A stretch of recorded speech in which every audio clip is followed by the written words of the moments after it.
What is up, everyone, and welcome to the Elite Athlete Project podcast. We got a good one today. This is episode 2, The Key to Speed. Woo! Let's go. Let's get it. And throughout my younger years, I definitely would have needed this. I'm your host, Nick Lydon. And I'm Albert Squires. So, we're going to be diving right into this, no fluff, giving you the answers and the knowledge that you need to get faster and be more explosive on the field. So, Albert. What is up? What makes fast people fast? Fast people fast. Well, they move faster than everybody else. They beat you to the line Yes, every time. Every time. Definitely. Every time. So speed is a big question that a lot of athletes have. I mean, as I kind of literated into the blog I most recently posted, that this is the one component that all athletes are looking to improve outside of strength is how can I get faster? Well, I think that, and it's every single college athlete or recruiter, what are they looking for, right? Yeah. What's obviously like being good and making tackles or making touchdowns, but right? What's the metric they're all looking for? How much speed? Speed. Speed kills. This is how you get separation in your sport. This is how you score. This is how you chase down defenders. I mean, it's super important. Now, two things that all sprinters, at least the elite top sprinters, have in common, and why they're faster than people, and it's very, very straightforward, is they have longer stride lengths, Yep. and they have a higher stride frequency, so they hit the ground more often. Okay, that's the two biggest key components. Now, there are other factors when it comes into running that we're just kind of skimming over right now when it comes to arm mechanics, when it comes to your running cycle, when it comes to the angle in which you are moving at. Because one thing that a lot of us athletes don't understand about running is it's still a vertical force that we're creating into the ground. Okay, it's up and down. The angle at which we position our body is where our body's going to be moving. So, stride frequency, stride length, those are going to be the two biggest things that athletes, like the lowest hanging fruit that athletes want to work on to get faster. To get faster, correct. Now, if you're someone like me who swings their arms left and right across their body, that's something that you'd want to focus on, but after you've worked on that stride frequency, because that's going to give you even a bigger... Right. Let's backtrack just for a second here. So one thing all athletes, and this is why all speed coaches, if they're good, they do this, is they hammer in those base mechanics. Yep. So that's where you have your A skips, your B skips, your thigh switch. You have these different things, your power skip and everything like that is to generate and create these movements so that you can emulate this on the ground when you are going top speed, and so that you're being efficient with the way that you're running. Yeah, it's your practice for your body mechanics. Right. Because again, if we have lateral arm swings where we're swinging side to side, and we're not generating any force into that ground, it works against the movement in which we're trying to perform. 100%. Right. So again, of course, your mechanics are key to this. One of the things that you want to first initially work on before anything else is just getting your running mechanics correctly, making sure you're bringing that thigh up, making sure that you're keeping that ankle in the right position. As we're bringing that thigh up, also to how we're contacting that ground. These are all things that are important when it comes to top speed. Yeah, they're all important, but what would you say is the most important? The number one thing, and there's a few studies that have shown this, is creating ground force. This will not only increase your stride length, but it will also increase your stride frequency. Now, the latter is a little harder to understand and conceptualize, but I'll kind of walk you guys through it right now. So when you create more ground force, so that means more force into the ground every time you step, you're going to be in the air longer. Because essentially, when you have two even surfaces and you apply force to one, it's going to be greater force coming off the ground. So again, when you're able to create more force, you're going to increase the amount of time you're in the air, so you're going to increase your stride length. That's why it's important there. Now, the tricky part is, how does that increase my stride frequency? So the one thing you have to think about now is, now that I'm able to create more ground force, I'm getting off that ground faster.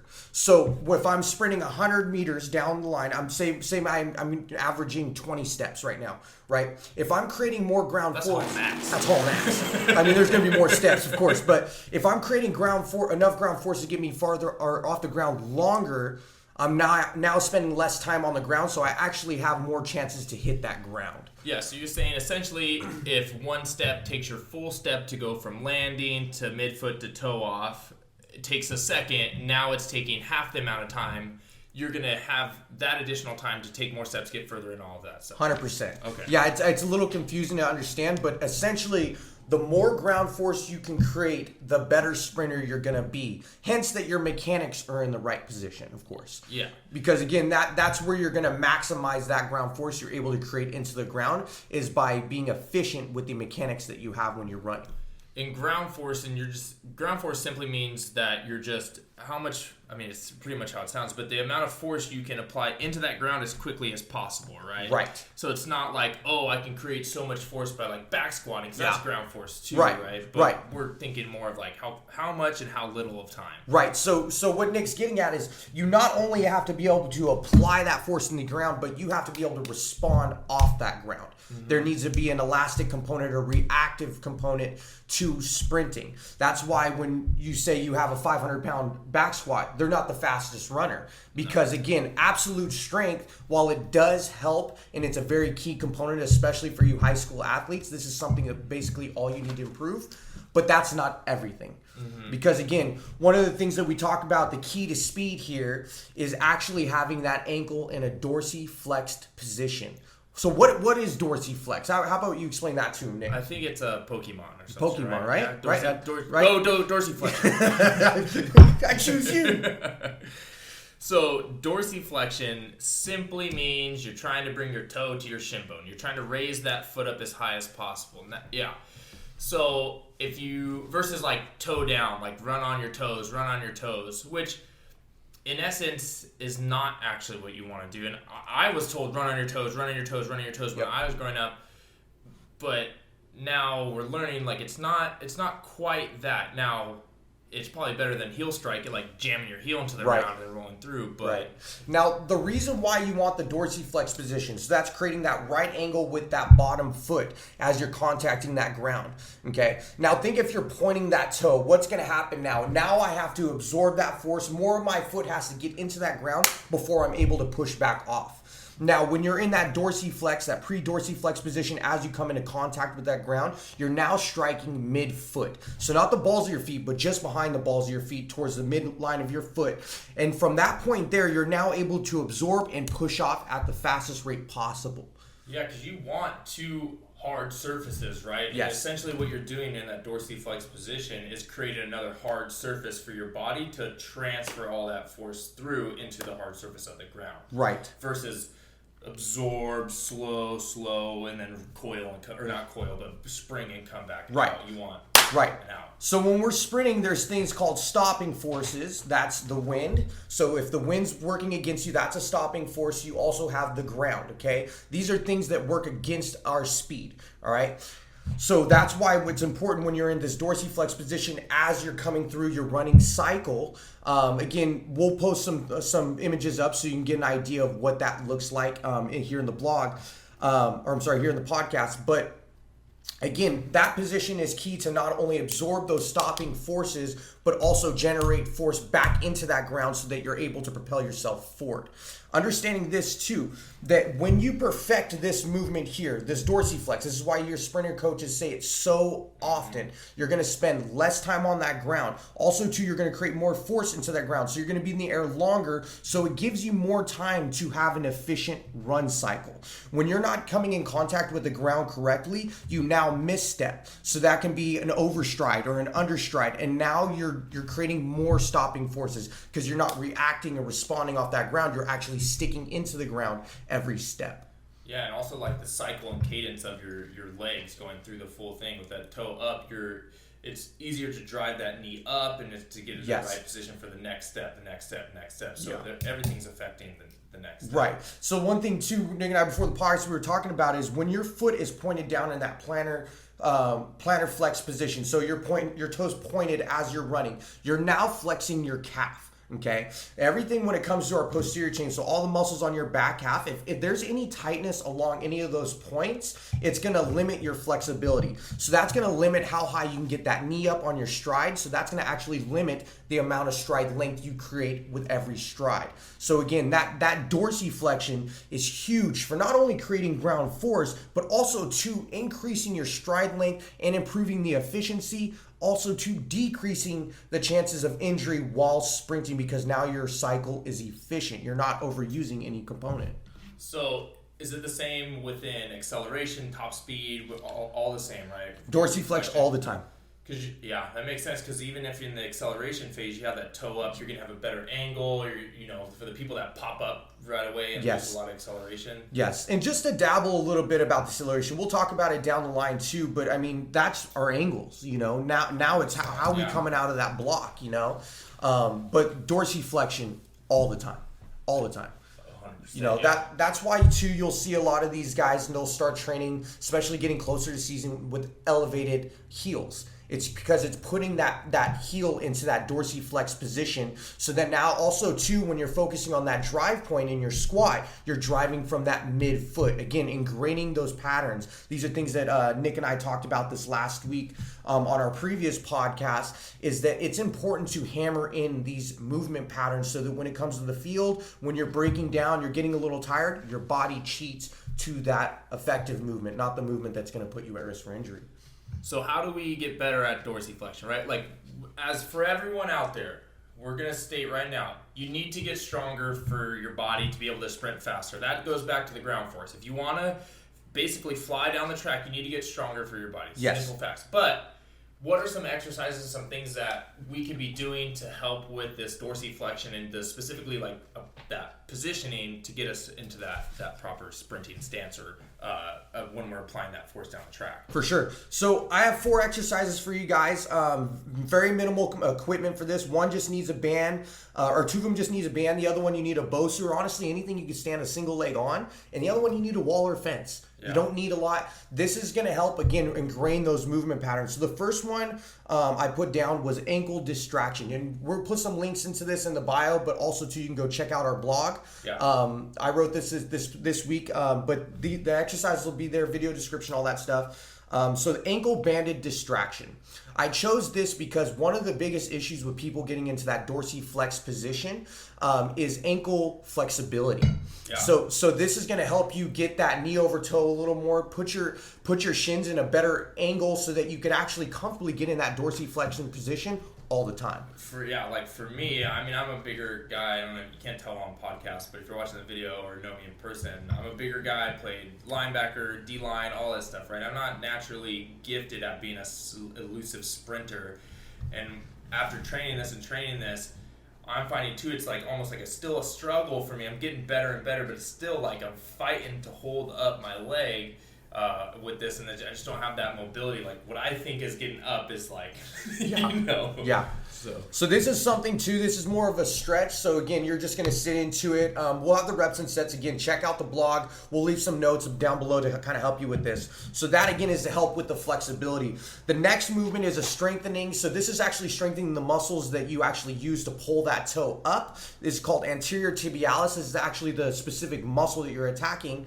But this is just a movement here where you just take a band, you attach it to a rig set or some type of a solid platform, and you just, again, you're working that flex. You're bringing that toe up. Yep, that exact thing. A great thing to do with this too is you could do isometric holds. You can increase the time that you choose to lengthen that foot out, so just putting more time under stress. Again, 2 very simple things you can do almost any day of the week. This one I would not do it all the time, especially if you are running a lot more, because this muscle will be used. But this is a great way to ingrain that movement pattern. The next one I chose to use or suggested for you guys was called the Bosu around the world. Now, you don't have to necessarily start on the Bosu right away. But progress. You could start on a pad or even just on one leg and put 4 cones around you. But this is to manage your stability. One of the biggest things, the issues why we see so many of these athletes and everything, trainers working with these athletes on their balance, is because if you're imbalanced, you cannot put all the force possible into that ground. You have to be stable when you're moving in space. I mean, even when you're doing like any plyometric or any, like especially single leg stuff, like how many of you are going to be able to jump far when you're too busy worrying about not falling over? You're not. Exactly. Not at all. You can't put all the force possible because you're using actually muscles and energy to stabilize yourself. yeah, you can't get in the correct positions. You Nope. can't trust your body. Nope. So like, dude, stability, balance, it's definitely important for being sure. able to apply that force. And this is a simple one you can do from anywhere, Yeah. honestly, too. And it's super effective. I mean, the more you do it, you will feel a gradual change. In a few weeks, you'll be like, wow, this used to be hard, and I'm handling this. Yeah. Yeah. And so the last one, this is a very simple, traditional one, wall drills. Again, this is where you position yourself up against the wall and you're working those lower half mechanics, keeping that dorsiflexion, applying good force into that ground, working the proper angle. I mean, again, it's very four simple, effective movements that, again, not are going to necessarily make you faster, but they're going to enable you to do things faster, stronger, better, so that it'll translate into speed eventually. Yeah, you're not going to do these 4 exercises and then go out to the track without running and get faster. Right. You got to put the work in still. You still need to do everything else around it, but if you mix these in with proper speed training, you're going to get better. Oh, yeah, 100%. And having these, you know, as, what would you say, like a warm-up, cool-down, or just, they just need to get them done, essentially, right? Right. Yeah. Right. So, but yeah, so again, try these exercises out. Again, in our video link, we'll give a description on where you can find the videos for these. Also to reps and sets that I suggest to kind of use for them and everything like that. This is all positioned within the blog and everything too. If you want to check that out, we'll hyperlink that. So big key takeaway, keep your toe up while you run so you're fast and not slow. Yes. Essentially it, Yes. right? I mean, even when we applied this the very first time, even coming out the gates, I was like, oh, wow. Like, you feel it. You feel the extra juice. You unhook the trailer a little bit, and you feel the extra power when you get it. You feel that spring off the ground when you start doing it correctly. You feel yourself actually springing, and they're not long, drawn-out steps. You're responding right off that ground every time. Yeah, and if you're like, okay, but how do I run by myself, maybe I train by myself, just make sure you film yourself so you can slow it down and see how you're running, break it down. Like, just be a student of the game, student of your own body, have that self-awareness, because that self-awareness is going to help you so much with running. 100%. Especially as you're learning these new techniques and stuff, because it can be a lot of stuff at the beginning, for sure. And all of us have a phone.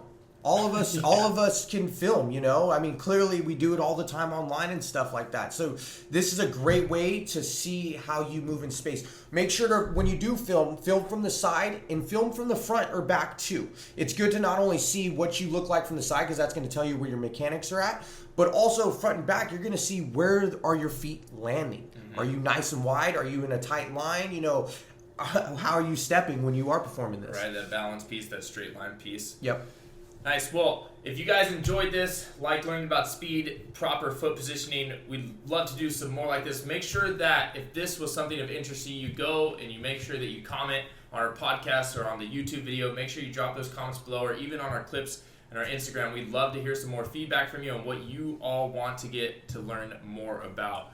So, if you're like, that sounds awesome, Nick, I would love to write some comments, but where do I find it? That would be at our YouTube channel, which is Athlete Academy, and our Instagram, which is Athlete Academy with an underscore at the bottom. Boom. Boom, set, done. Go train, be fast, and we'll see you next week. Elite Athlete Project, baby. Let's go.